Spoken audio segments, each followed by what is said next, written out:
Esse é um salmo muito conhecido, pelo menos por conta do versículo de número 1. Certamente você já citou, já ouviu alguém citá-lo na liturgia, em algum encontro de grupos menores, destacando a importância do culto. E hoje, então, dando continuidade à exposição dos salmos, dos degraus, nós vamos, então, expor este salmo com a graça de Deus e aprender lições preciosas e ter algumas aplicações práticas para a vida da igreja. Diz assim a palavra de Deus: alegrei-me quando me disseram, vamos à casa do Senhor. Agora estamos aqui juntos às tuas portas, ó Jerusalém. Jerusalém é cidade bem construída, com muros firmes e compactos. Todas as tribos de Israel, o povo do Senhor, sobem para cá. Vêm para dar graças ao nome do Senhor, conforme a lei requer. Aqui estão os tronos de onde se pronunciam julgamentos, os tronos da dinastia de Davi. Orem pela paz de Jerusalém. Sejam prósperos todos os que amam esta cidade.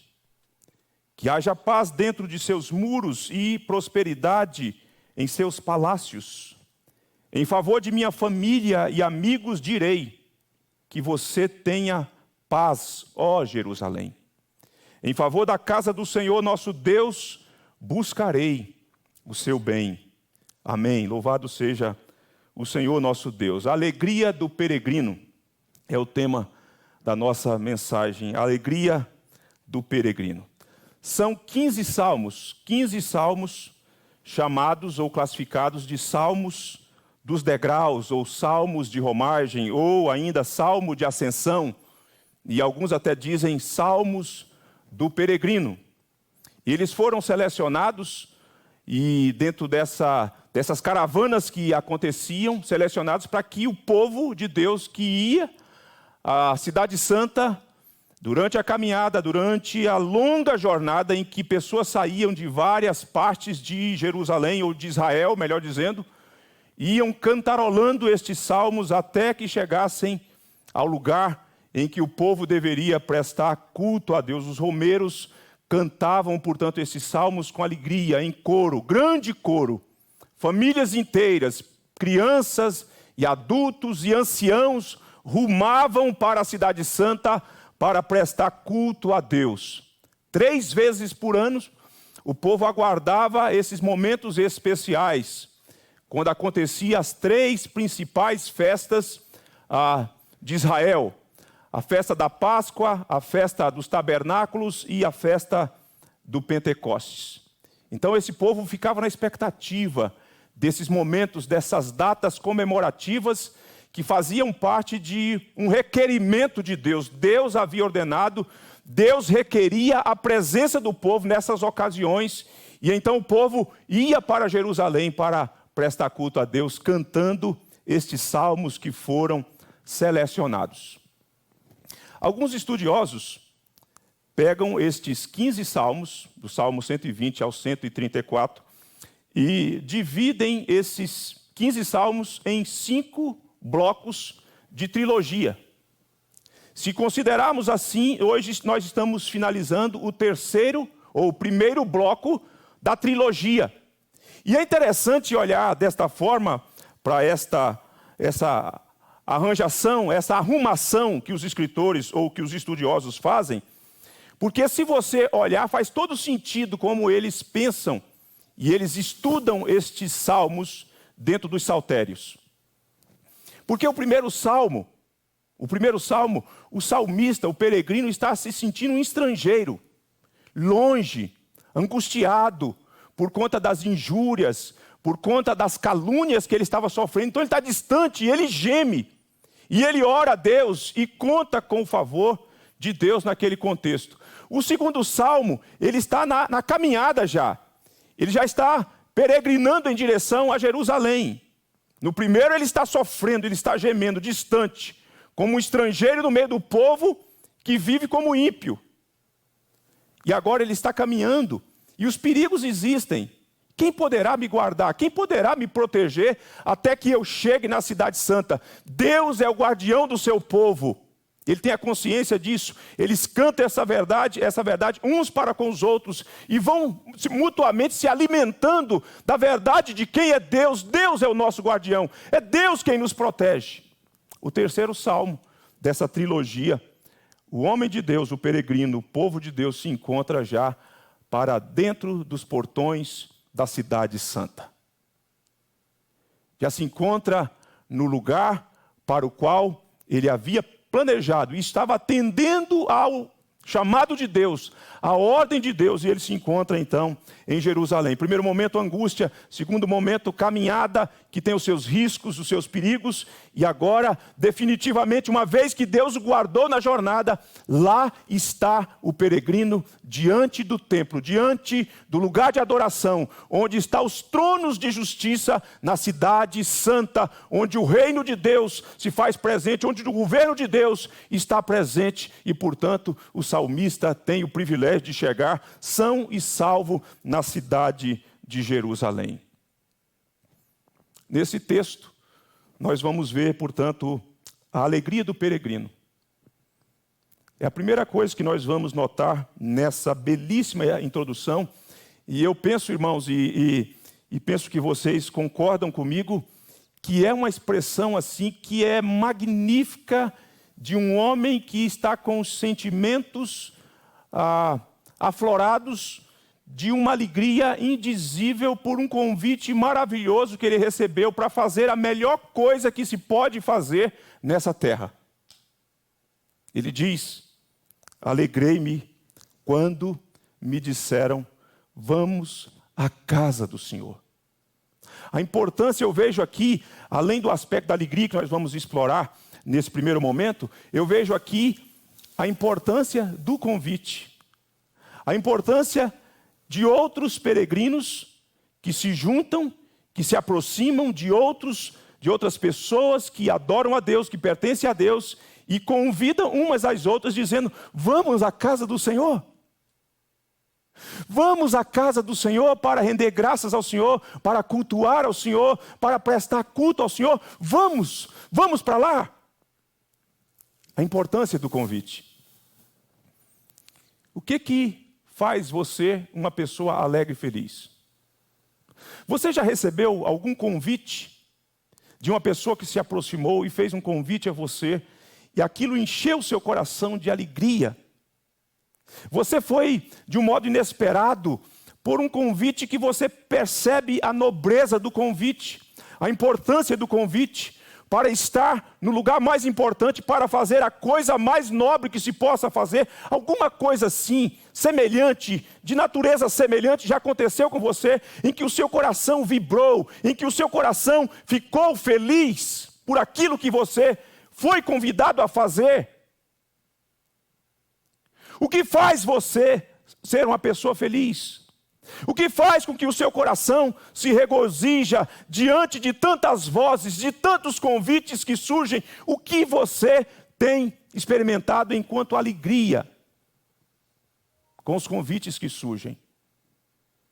Qual convite que você pode considerar como sendo algo muito especial, em que você não pode recusar, em que você não pode deixar de atender, porque é algo nobilíssimo? Este homem de Deus recebe esse convite. Um convite para ir à casa de Deus, para adorar e servir a Deus. Note você que a alegria é uma alegria pessoal. É uma alegria individual. Alegrei-me. Eu fiquei feliz. Eu fiquei alegre quando me disseram, quando outros irmãos que tinham os mesmos propósitos que eu, que compreendiam a mesma natureza do culto, a importância de servir a Deus, chegaram para mim e me convidaram, vamos à casa do Senhor. Essa alegria pessoal, individual, no coração deste homem de Deus, desse crente do Senhor, está, portanto, experimentando algo maravilhoso. A alegria decorre, portanto, com quem eu vou. Com quem eu estou indo? Quem está me fazendo o convite? Porque é importante o convite, mas não só o convite, é importante com quem eu irei atender este convite. Para onde eu irei para que este convite, portanto, seja consumado com a minha presença?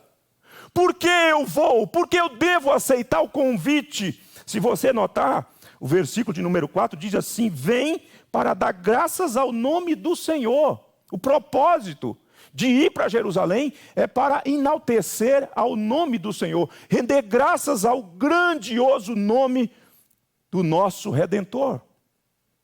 É uma alegria pessoal, mas que decorre com quem eu vou. Estar com essas pessoas que estão me convidando para ir é algo magnífico. O salmista, o mesmo salmista, no Salmo 16, ele diz o seguinte: quanto aos santos que há na terra, são eles os notáveis, nos quais tenho todo o meu contentamento.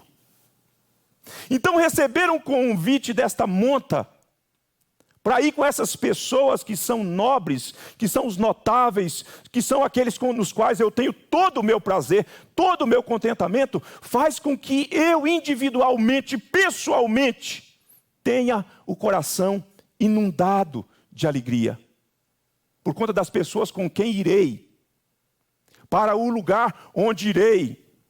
E por que eu irei para lá? Irei para render graças ao Senhor.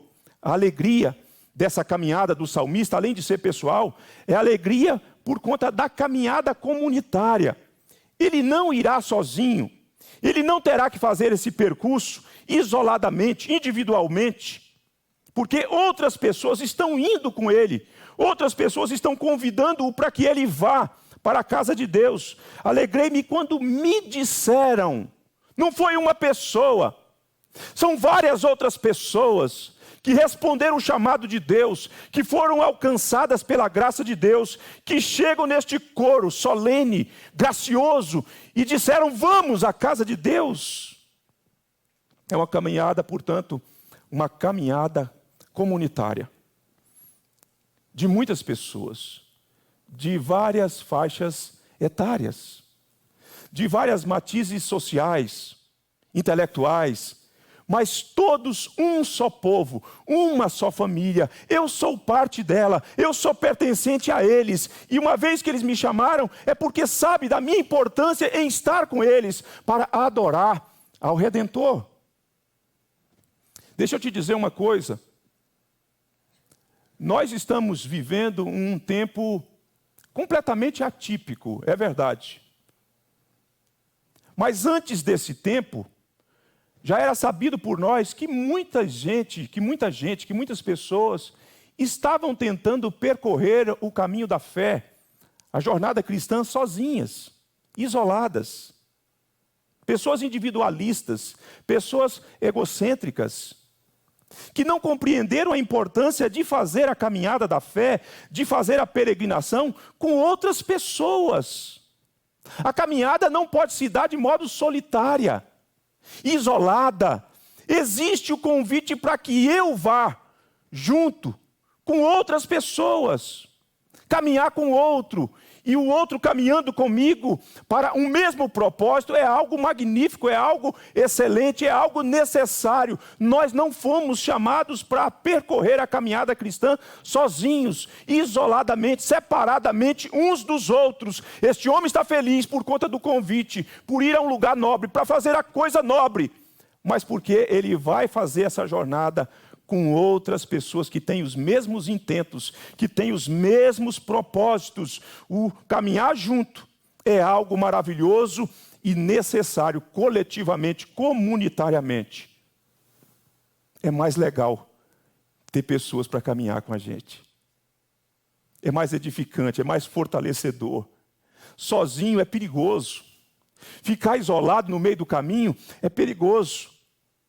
Nós fomos chamados para irmos juntos, para caminharmos juntos. Não pode haver segregação, não pode haver separação. Alegrei quando me disseram: vamos à casa do Senhor. O projeto de Deus é um projeto comunitário, é um projeto de família. Aqueles irmãos haviam entendido isso. Você precisa entender isso. Nós precisamos entender esta importância, essa dinâmica do reino de Deus. caminhemos juntos. A alegria pessoal, a alegria é por uma caminhada comunitária, a alegria com a caminhada para cultuar a Deus. Ir à casa de Deus é o convite que o peregrino recebe para adorar a Deus. Era estar em Jerusalém por ocasiões dessas festas em que o povo levava os seus sacrifícios, o seu tributo de louvor a Deus, aquilo que a lei de Deus requeria. O povo se preparava para este momento, para levar o melhor para Deus, para dedicar o seu melhor para Deus, as suas ofertas, os dízimos, tudo aquilo que fazia parte da colheita anual, dos seus rebanhos, das plantações, e então o povo levava para Deus, além do sacrifício que deveria ser ofertado em razão do pecado de cada indivíduo, quando o sacerdote tinha que então imolar todos aqueles animais. É um convite de uma caminhada para adorar a Deus. Para adorar a Deus. Uma coisa que nós precisamos aprender, irmãos, à luz da Bíblia e da trajetória do povo de Deus, é que adoração, serviço a Deus, é um dever. É um dever de todo filho de Deus, de toda a filha de Deus, de toda a família da fé. O povo precisa entender que é dever nosso, é uma obrigação nossa. Porém, mais do que obrigação, adorar a Deus é um prazer, é um privilégio. Saber que aquele que é Senhor de tudo e todos, que é realizado em si mesmo, que é feliz em si mesmo, que não tem carência de nada, está interessado em nós, nos chama para o serviço de culto, de adoração, de louvor a Ele. Por outro lado, é preciso que a nossa vida, que o nosso coração seja conduzido por este espírito do prazer, do privilégio. Quando isso acontece, quando nós entendemos assim, as coisas ficam leves. Não há peso, não há fardo, há alegria, há júbilo. E a alegria deste homem é porque ele compreendeu que, embora o culto a Deus seja um dever, é também um privilégio e um prazer servir o Criador, o Redentor da nossa vida. Adorar a Deus tem sido um prazer para o seu coração. Você fica feliz pelo fato de que Deus o escolheu, de que Deus o redimiu, de que Deus lhe concedeu vida, lhe concedeu perdão e te chama para essa relação estreita em que você se curva diante dele, em que você consagra a sua vida a ele. Isso é prazeroso para você ou isso tem sido um peso para você? O Salmo de número 100, ele diz que nós devemos servir ao Senhor com alegria e comparecer diante dele com um cântico. A alegria faz parte da adoração. A alegria faz parte da adoração porque é prazeroso servir o Deus grandioso, o Deus da nossa existência, da nossa vida. Quando nós compreendemos assim, o nosso coração se enche de alegria quando vamos comparecer à presença de Deus para cultuá-lo. Então nós vimos aí a alegria do salmista, a alegria pessoal, a alegria por conta da caminhada comunitária e a alegria por conta do propósito, adorar a Deus. Alegrei-me quando me disseram, vamos à casa do Senhor. Mas dentro desse espírito da alegria, quando este homem, juntamente com seus irmãos, adentram aos portões de Jerusalém, ultrapassa os muros de Jerusalém, ele fala, agora estamos aqui. Pense vocês naquela ideia do Salmo 121 que nós lemos, em que Deus o guardou de que os seus pés escorregassem, se desviassem. Deus o guardou de animais selvagens. Deus o guardou de salteadores. E agora eles adentraram para os portões de Jerusalém. Agora estamos aqui junto às suas portas, ó Jerusalém. E é como se ele travasse um diálogo com a cidade, por conta da centralidade de Jerusalém, que diz respeito ao culto e os tronos de justiça que ali estavam fixados. Eu quero apontar isso mais adiante. Nós chegamos aqui, Deus nos protegeu, Deus nos guiou, Deus nos guardou durante a caminhada e finalmente aqui estamos para prestar culto ao nosso Deus. A alegria do peregrino, portanto, tem os seus desdobramentos. E aqui nós chegamos ao segundo ponto. Do versículo 3 ao versículo de número 5, o peregrino descreve a cidade. Ao mesmo tempo que ele conversa com a cidade, agora ele passa a fazer uma descrição da cidade, quando ele diz assim: Jerusalém é cidade bem construída, com muros firmes e compactos. E aqui então nós chegamos àquilo que eu lhes falei ainda há pouco. Por que a importância de Jerusalém nesse contexto?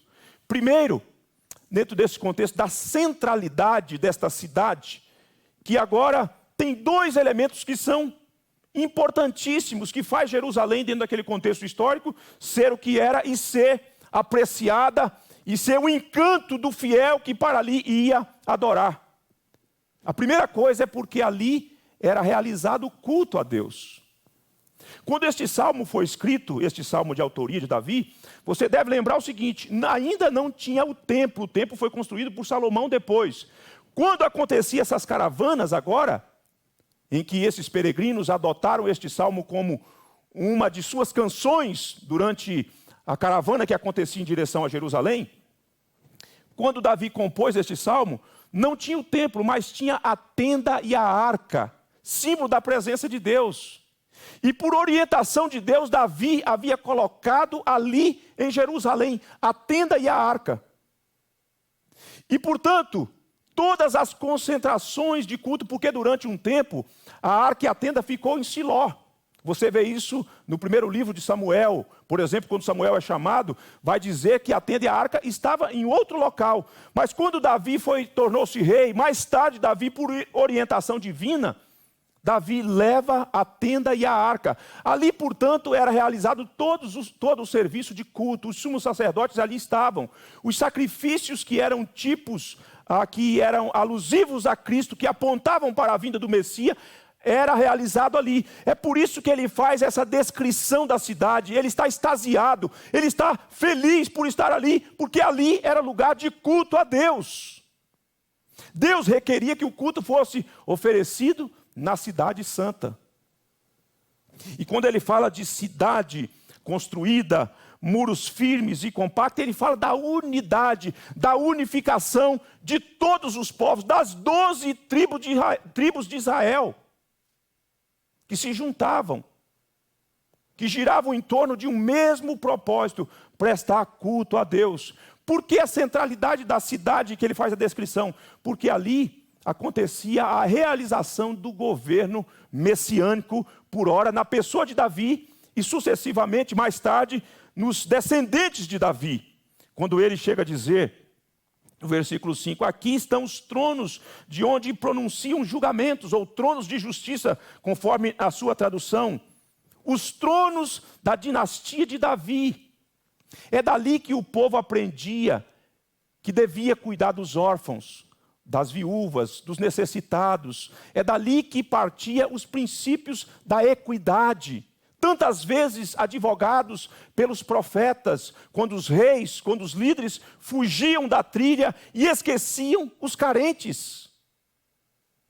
Ali, portanto, o povo tanto prestava culto a Deus, como recebia a instrução para a comunidade inteira, para toda a sociedade, para que não destoasse do caráter de Deus. É isso que o salmista tem em mente, o peregrino tem em mente. A centralidade da cidade tem a ver com o culto e tem a ver com o trono messiânico, que ali estava temporariamente. Lá estava a tenda, lá estava a arca, lá estava o trono real, a casa de Deus e a casa do rei, que ali residia. Lugar sagrado e a sede real. Mas quando nós olhamos para essa descrição também da cidade, nós vamos perceber, note que nós temos aqui a alusão de que esta cidade é lugar de encontro. Lugar de encontro. Todas as tribos, versículo 4, todas as tribos de Israel, o povo do Senhor, sobem para cá. Ali era lugar de ajuntamento, lugar de agregar todo o povo de Deus que saía das várias partes de Israel. As várias tribos rumavam com o mesmo propósito, na mesma ocasião, para ali adorar ao Senhor Deus. É o encontro do povo de Deus. É o encontro do povo de Deus com Deus. Vejam que o texto diz, todas as tribos de Israel, o povo de Deus, ou as tribos do Senhor, conforme está na sua tradução, revista e atualizada. Todas as pessoas se encontravam ali para adorar a Deus, irmãos de várias partes, de vários lugarejos, mas com um único propósito, adorar a Deus. O povo se encontrava nessas ocasiões e o povo se encontrava com o seu Deus naquele momento memorável. Que grande alegria era, portanto, para o salmista. Agora, além de nós notarmos este aspecto do encontro, Jerusalém é o lugar de encontro, o lugar de agregar todos os filhos de Deus, todas as tribos de Israel, é também o lugar de unidade na diversidade. Eu vou repetir. Jerusalém, que tinha essa centralidade que é descrita aqui pelo salmista, pelo peregrino, é lugar também de unidade na diversidade. São 12 tribos, irmãos. As pessoas não eram iguais. As pessoas pensavam diferente, tinham gostos diferentes, mas havia unidade, união. Era preciso que houvesse união entre o povo. Aliás, Deus requer isso, Deus reivindica isso. Diversidade, mas também unidade. Unidade. Vejam vocês que, num número muito menor de família IPG2, o quão diferente nós somos. Os meus olhinhos mais rasgadinhos, embora não tenha nada a ver com os japoneses. Esse rosto avantajado que eu tenho, completamente diferente do seu. Meus irmãos chegavam a me chamar de cara de broa. Uma forma carinhosa de falar que eu tinha um rosto grande. Todos nós costumamos brincar aqui de dizer que Everson é irmão gêmeos de Anderson. Olha o disparate.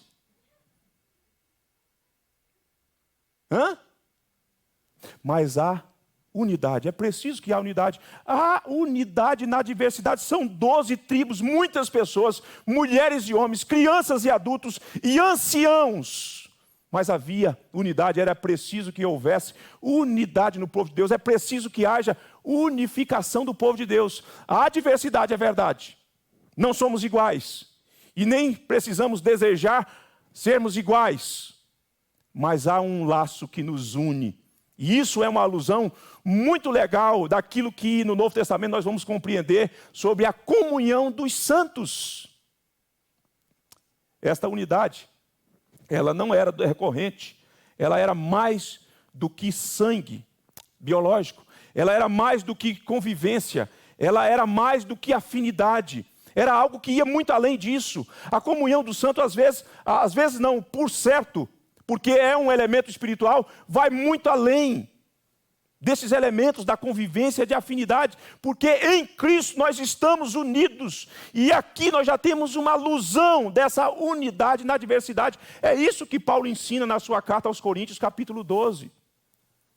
O corpo é único, mas tem muitos membros, e esses membros, todos eles são importantes no corpo para promover a edificação da igreja de Deus. Agora, se existe unidade na diversidade, a unidade traz duas implicações práticas para o povo de Deus. A primeira é, deve-se mantê-la. É preciso manter a unidade. Você precisa se esforçar. É preciso que você se esforce, porque senão o meu egoísmo, o seu egoísmo, tende a romper a corda da unidade. Então é preciso que haja esforço, dedicação, uma grande dose de amor, para que a unidade na diversidade seja mantida. Também é preciso que ela seja mostrada, revelada. O Senhor Jesus chega a dizer que o fato de estarmos unidos, nós fazemos disso um grande elemento para o testemunho, para que o mundo creia. Aqui, portanto, nós já vamos percebendo e vamos sendo preparados para algo maravilhoso que vai se desenvolver no Novo Testamento.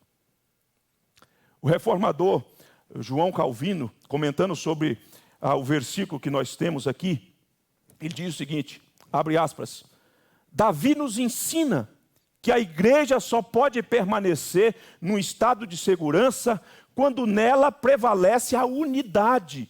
E sendo bem ajustada pela fé e o amor, ela cultiva a unidade santa. Fecha aspas.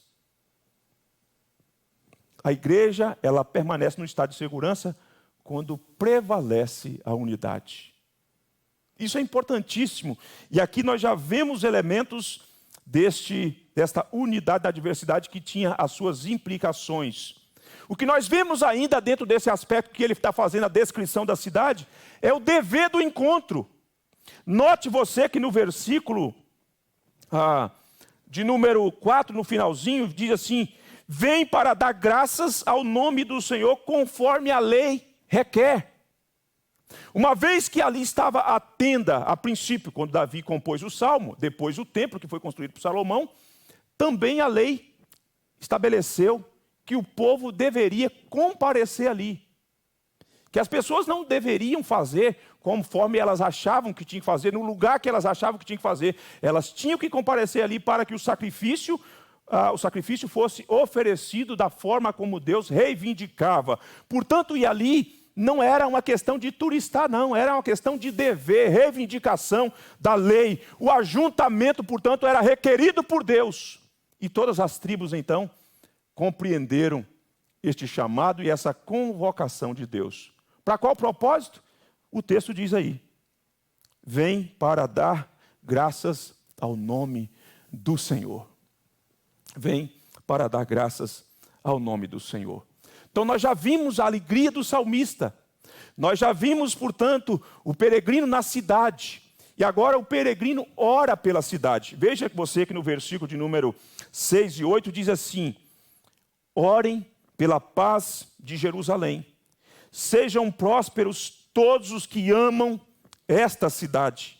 Que haja paz dentro de seus muros e prosperidade em seus palácios, em favor de minha família, ou de meus irmãos, conforme a sua tradução, e amigos direi que você tenha paz, ó Jerusalém. Louvado seja o Senhor. O peregrino ora pela cidade, pede oração pela cidade. E duas coisas nós vemos aqui. A primeira é o alvo da oração. O alvo da oração é a cidade. Essa valorização da cidade por conta dos dois elementos que eu já falei com vocês, do trono do rei e da tenda da congregação e a arca que ali estavam. Então ele olha para esse cenário, para essa cidade que era constantemente alvo de ataques de inimigos, e chega para os seus irmãos e convocam aos seus irmãos, de modo imperioso: orem pela cidade, orai pela cidade, para que ela tenha paz, para que ela tenha prosperidade. O alvo, portanto, dentro dessa dimensão da centralidade daquele lugar onde o povo ia para prestar culto a Deus. E por conta das pessoas que ali também residiam. E o motivo da oração: paz e prosperidade. Esse termo paz aqui, que vocês certamente já ouviram, mas é sempre importante rememorar, é o conceito shalom. E o conceito shalom, ele traz a ideia, ele está ligado, ele está unido ao outro conceito, que é o conceito importante aqui neste contexto de oração, que é o conceito de prosperidade. Na verdade, eles são quase que sinônimos aqui nesse contexto, deste salmo e do Antigo Testamento. Mas pensando no conceito shalom, ele não é um conceito só de paz interna, como algumas pessoas querem pensar, entender que é restritivo. O conceito shalom é o conceito também de bem-estar, de saúde, de harmonia. Então, pense nessa questão mais macro, dessas várias pessoas que para ali iam, e dentro da questão interna da cidade, das pessoas que ali estavam, pessoas pecadoras, mas também dos ataques externos que a cidade sofria. Então este homem, olhando para essa importância geográfica daquele lugar onde estava a tenda e a arca de Deus e o trono do rei, ele insta aos seus irmãos para que os seus irmãos orem para que a cidade tenha paz e tenha prosperidade, bem-estar, saúde, perfeição, harmonia nas relações, dentro do contexto e fora do contexto, para que os fiéis tenham condição de adorar a Deus sossegadamente, conforme Deus requeria dos seus fiéis. E quem são beneficiados com isso? Ele vai dizer, porém, no Salmo, no versículo de número 6, quando ele diz assim: orem pela paz de Jerusalém e sejam prósperos todos os que amam essa cidade. Se envolver com a cidade, orar pela cidade, além dela experimentar benefícios em razão da resposta de Deus, mas as pessoas que fazem assim por amor à cidade, também serão beneficiadas com a paz e com a prosperidade. Elas serão alcançadas com os benefícios da graça de Deus em resposta da oração que os fiéis farão pela cidade. E aqueles que vivem na cidade, em que ele chama aqui de irmãos ou minha família e amigos, também serão beneficiados. À medida que eu oro pela cidade para que ela experimente essas coisas da parte de Deus, a minha família, os meus amigos que têm as suas necessidades, igualmente experimentarão benefícios da parte de Deus. Nós recebemos quando nós oramos por nós mesmos, mas quando nós oramos também nessa dimensão mais ampliada, outras pessoas que são alvos das nossas intercessões também são alcançadas pela graça de Deus. A cidade era o objeto da oração do salmista, com o seu propósito, com o seu motivo, e as pessoas receberiam também os lampejos da graça de Deus, da resposta de Deus que seria dado em razão da oração do salmista.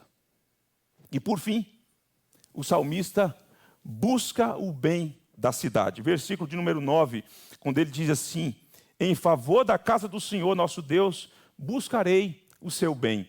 Ele não é um homem que apenas convoca os outros para que orem e para que façam alguma coisa. Ele não se isola da sua responsabilidade no que diz respeito à oração e no que diz respeito ao esforço pessoal, ao esforço individual. Ele diz: eu, além de orar, porque ele já mostrou aí, como nós já vimos, que ele vai orar pela cidade para que os amigos e os familiares também sejam abençoados. Ele diz: eu vou empreender toda a diligência, eu vou me comprometer para que a cidade possa desfrutar do seu bem-estar. É um compromisso pessoal resoluto, é um compromisso que demanda esforço, é um compromisso porque ali estava a casa de Deus. Em favor da casa do Senhor nosso Deus, buscarei o seu bem, o bem da cidade. No que depender de mim, eu vou empreender todos os meus esforços, todas as minhas energias para que a cidade fique bem, porque aqui está localizada a coisa mais importante da nossa fé, a casa de Deus, o trono de Deus. Tem o trono do rei, mas aqui está o trono de Jeová. Então, eu preciso me esforçar para que as coisas caminhem bem. E eu cito mais uma vez João Calvino, quando ele finaliza este verso, para a gente caminhar para algumas considerações e algumas aplicações práticas. João Calvino traz uma fala aqui muito séria sobre esse assunto. Ele diz o seguinte: se a salvação de nossos irmãos é considerada por nós um objeto de importância, devemos ao mesmo tempo, até onde pudermos, cultivar interesse pela prosperidade da igreja. E ele prossegue dizendo: disso segue-se que os indiferentes para com a condição da igreja são tão cruéis quanto os ímpios, pois se ela é a coluna e o baluarte da verdade, a consequência inevitável de sua destruição seria a extinção da verdadeira piedade. Quando você não se preocupa para com o povo de Deus, para com a igreja de Deus, Calvino usa aqui a figura de Jerusalém para fazer aplicação direta à igreja. Calvino diz: você é tão ímpio quanto ímpio. Você é tão cruel quanto ímpio. Porque você não vela pelo bem-estar da igreja. Quando você é indiferente, quando você lida de modo frio com a igreja, você equipara-se àqueles que perseguem a igreja. quando a gente está sempre encorajando ou tentando encorajar os crentes a se importarem uns com os outros, com os membros do corpo de Cristo, nós não estamos fazendo isso porque nós achamos bonitinho, não. Nós fazemos isso e desafiamos a nós mesmos e uns aos outros, porque isso é bíblico. Isso é demonstração do interesse de Deus pelo seu povo, pela igreja, a noiva do Senhor Jesus Cristo. E eu caminho para fazer algumas considerações e algumas aplicações práticas para a nossa edificação. A primeira consideração que eu queria que você prestasse atenção, para não nos tornarmos judaizantes, para não termos uma mentalidade judaizante, em valorizar coisas que nós não devemos mais valorizar, que eram valorizadas, mas que agora não devem fazer parte mais da nossa agenda, como foi naqueles dias. É o seguinte, a primeira, a cidade de Jerusalém cumpriu o seu papel histórico na história da salvação. Agora ela não tem mais, ela não ocupa mais a centralidade na história. Quando a gente escuta as pessoas falando que vão agora para a cidade santa, isso é uma tremenda bobagem. Jerusalém não tem mais essa centralidade redentiva como ela tinha ali, deste homem que estava em êxtase, deslumbrado com aquele contexto, com aquele momento. O que nós precisamos entender é ver a ponte, a transição. Ela tinha centralidade histórica na história da redenção por conta do culto, como eu falei com vocês. Ali estavam os sacerdotes, o sumo sacerdote estava ali para realizar o serviço a Deus. Ali estava o trono de Davi e da sua dinastia. Só que não tem mais templo em Jerusalém para que os crentes, para que os servos de Deus tenham que ir para repetir aquela montoeira de sacrifício. Jerusalém agora foi banida desse contexto, ela já cumpriu a sua finalidade para a qual Deus a construiu e Deus a determinou que estivesse ali. Ela não tem mais esse caráter de atrair as pessoas para cultuar a Deus. Quando Jesus tem um diálogo com a mulher samaritana, ele diz que nem onde os samaritanos prescreviam o culto, nem em Jerusalém mais. Por quê? Porque a pessoa que centralizava aquelas atividades de culto e do governo de Davi, ele veio, e uma vez que ele veio, não tem mais essa necessidade do lugar geográfico. Ele disse à mulher que Deus está à procura de adoradores, que o adorem em espírito e em verdade, não mais em Jerusalém, não mais onde os samaritanos advogavam que era o lugar de culto, em qualquer lugar. Em qualquer lugar. Lá hoje, o povo de Deus, os servos de Cristo, os discípulos de Cristo, não tem que ir mais para prestar culto a Deus e levar os seus sacrifícios, porque Cristo já veio. A atratividade que tinha ali era em razão da promessa messiânica. Uma vez que o Filho de Deus se encarnou, não tem mais por que a pessoa ir para Jerusalém para prestar culto. E eu quero abrir um texto com você, a carta aos Hebreus, capítulo 10. Do verso 1 ao verso 14, dentre outras passagens que referendam essas nossas considerações teológicas, esta é uma. Capítulo 10 da carta aos Hebreus diz assim: a lei constitui apenas uma sombra. Constitui uma sombra, um vislumbre das coisas boas por vir, mas não as coisas boas em si mesmas. Os sacrifícios são repetidos todos os anos. Lembra das 3 festas? Todos os anos. Mas nunca puderam purificar inteiramente aqueles que vêm adorar. Se tivessem esse poder, já não precisariam existir, pois os adoradores teriam sido purificados de uma vez por todas, e a consciência de seus pecados teria desaparecido. Em vez disso, esses sacrifícios lembravam de seus pecados todos os anos. Sabe o que acontecia ali e a Jerusalém? Tinha 2 aspectos. Um era o privilégio de saber que os pecados, por conta do sacrifício, seria perdoado. O outro era o verdugo. Você seria lembrado anualmente dos seus pecados. E você seria jogado na sua cara que você não deu conta de vencer os seus próprios pecados.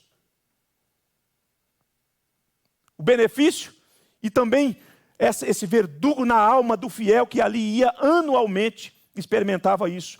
Pois é impossível que o sangue de touros, de bodes, remova pecados. Por isso, quando Cristo veio ao mundo, disse: não quiseste sacrifícios nem ofertas, contudo me deste um corpo para oferecer. O sacrifício que seria ofertado de uma vez por toda agora é o sacrifício do corpo do Filho de Deus, para quem os touros, todos os sacrifícios apontavam. Portanto, Jerusalém é tirado da centralidade.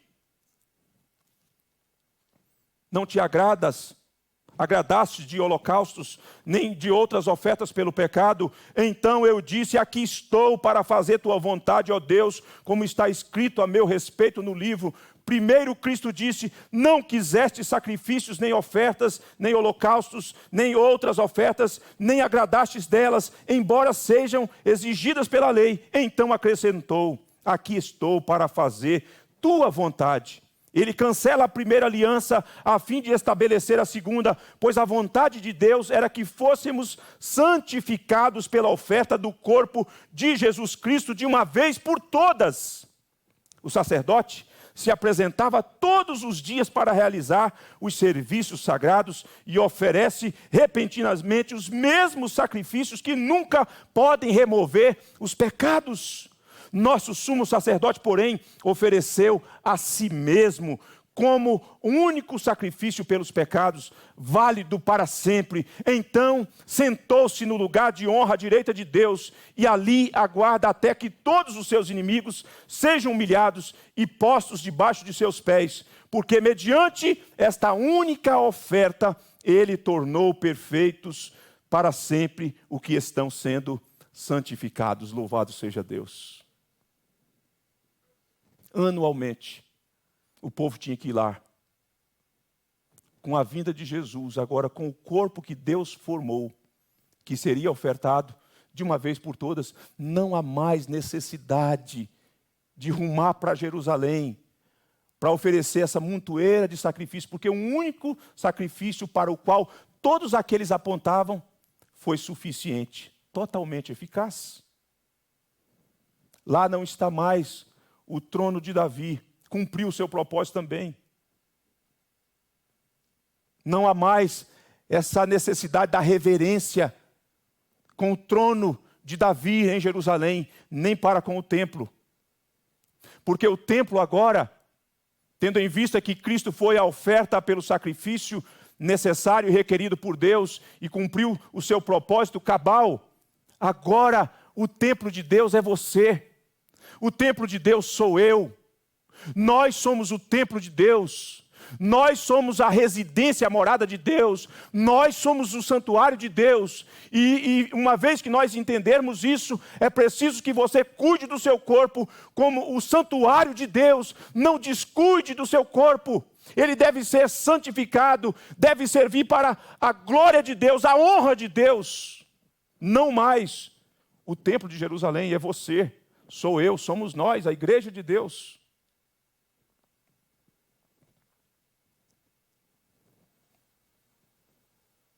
O propósito de Jerusalém finalmente cumpriu na história definitivamente.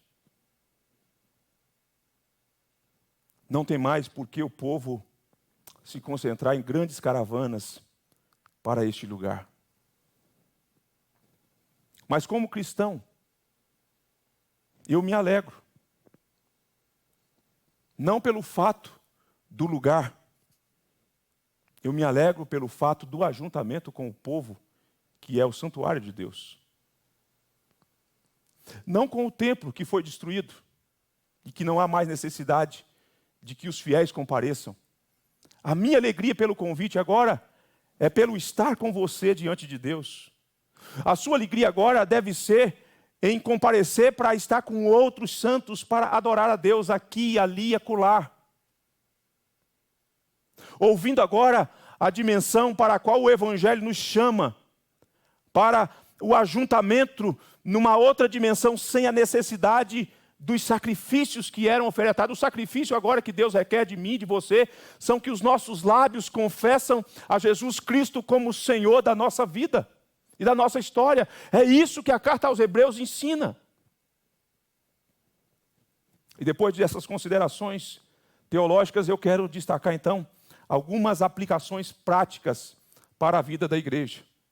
E eu quero aqui elencar algumas. Primeiro, hoje nós não temos mais a necessidade de oferecer sacrifícios a Deus, como aqueles irmãos tinham a necessidade e que tinha a sua importância dentro daquele contexto, naquele momento da história, até que o Senhor Jesus veio.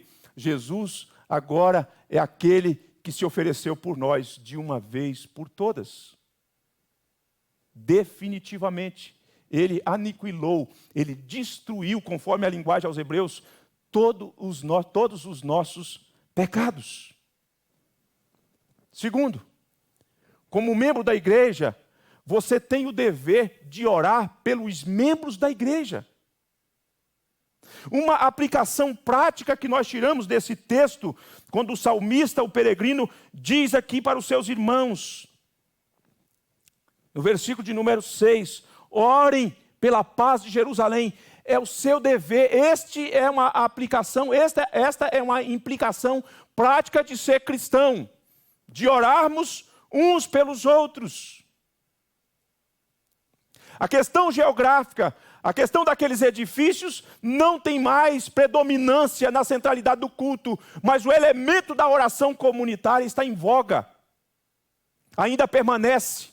Quando você não procede orando pela igreja de Deus, que enfrenta as suas lutas, que enfrenta as suas crises e as suas oposições, você peca contra Deus por não cumprir o propósito para o qual Deus nos chama, que é intercedermos uns pelos outros. Interceder uns pelos outros é se preocupar uns com os outros. O salmista, à medida que ele orava, nesta figura de linguagem falando da cidade, mas pensando em todas as tribos, ele se importa com pessoas. Em favor da minha família, em favor dos meus amigos, que haja paz em Israel. E eu lhe pergunto, qual é a preocupação sua durante a pandemia em favor dos seus irmãos? O que você tem feito que revela a sua preocupação pelos seus irmãos, o seu cuidado pelos seus irmãos? Quanto tempo você gasta orando pelas famílias da igreja? E não penso só na família IPG2, não.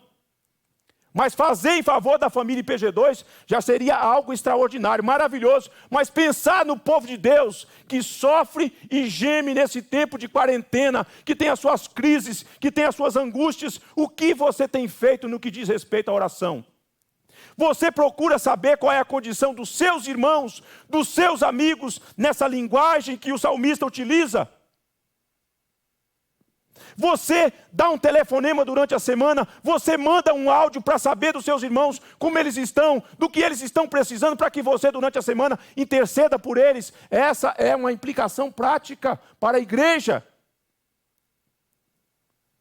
Não fazê-lo é pecado. Em terceiro lugar, ou em quarto lugar, melhor dizendo, você deve buscar o bem da igreja. Você não é chamado para acusar a igreja. Você não é chamado para ficar encontrando defeito na igreja. Você não é chamado para exercer o pecado da maledicência no que diz respeito à igreja. A igreja tem um noivo e o noivo fica chateado quando as pessoas não atuam pensando no bem-estar da igreja. O que você faz em favor da igreja? Não estou pensando nessas paredes, não. Eu estou pensando dos membros do corpo de Cristo. O que você tem feito? O que tem movido você para que o bem-estar da igreja seja mantido e para que ela possa experimentar paz e prosperidade? Quais são as coisas que você dedica em favor da igreja? Você tem se empenhado para que você seja melhor? Para que ela cumpra o seu propósito? Qual tipo de esforço você faz? Ou você é o tipo de pessoa que fica só esperando o venha a nós?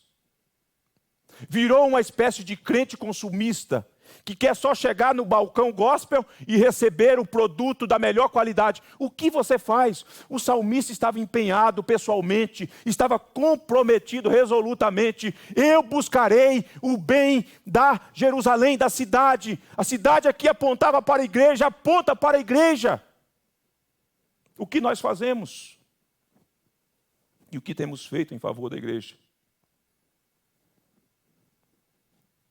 Em quinto lugar, a igreja, o corpo de Cristo, é a Jerusalém espiritual, não a cidade física.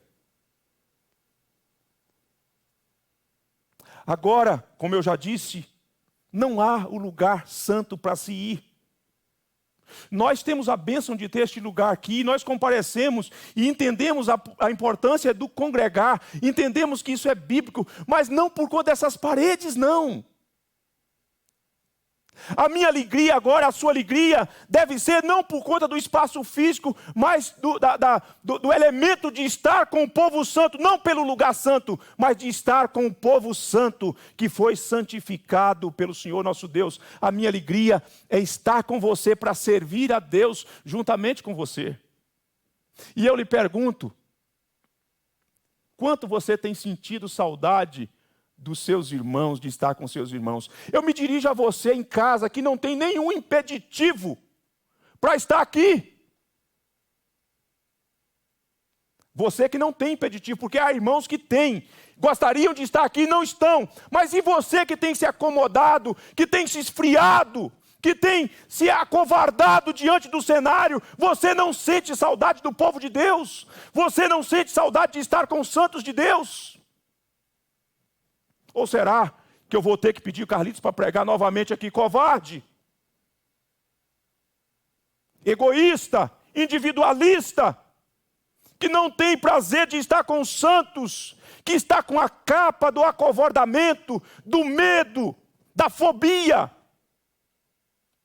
Esses irmãos haviam percorrido um longo caminho cheio de perigos, e eu não estou aqui dizendo que você tem que ser imprudente. Se há coisas pelas quais você deve refrear a sua vida, tudo bem. Mas se você tem saudade do povo de Deus, são implicações que nós precisamos considerar. E por fim, a última implicação. Aqui a unidade já acontece. A unidade já acontecia lá, naquele contexto. Mas a nossa unidade ainda não é perfeita em razão da presença do pecado ainda em nós. Mas aqui na unidade, na diversidade, nós já temos um vislumbre de como será o ajuntamento de todas as tribos, de todos os povos, de todos aqueles que Deus escolheu, de todas as nações, que estão sendo congregados no corpo de Cristo, pelo chamado do Evangelho e pela ação do Espírito Santo de Deus. Aqui, infelizmente, embora já exista a unidade na diversidade, mas ainda há segregação. Às vezes nós banimos do nosso relacionamento pessoas por conta de coisas nossas, pessoais, individuais e pecaminosas. Mas haverá um dia que essa unificação, que essa unidade será plena, sem lacunas, sem rachaduras, quando então Cristo nos congregar a todos nós, de todos os cantos da terra. E então, nós estaremos com Ele. E a última implicação é que um dia nós adentraremos os portões da Jerusalém celestial. E não haverá mais riscos, não haverá mais perigos, não haverá mais coisas que nos amedrontam. Nós estaremos para sempre, para dentro dos portões fechados e bem murados, firmes e seguros na presença de Deus. E então cantaremos o grande coro dizendo: bendito seja o Cordeiro de Deus, que morreu em o nosso lugar e que nos congregou e que nos chamou para pertencê-lo para todo sempre. Que o Senhor nos abençoe, que o Senhor nos guarde, em o nome de Jesus.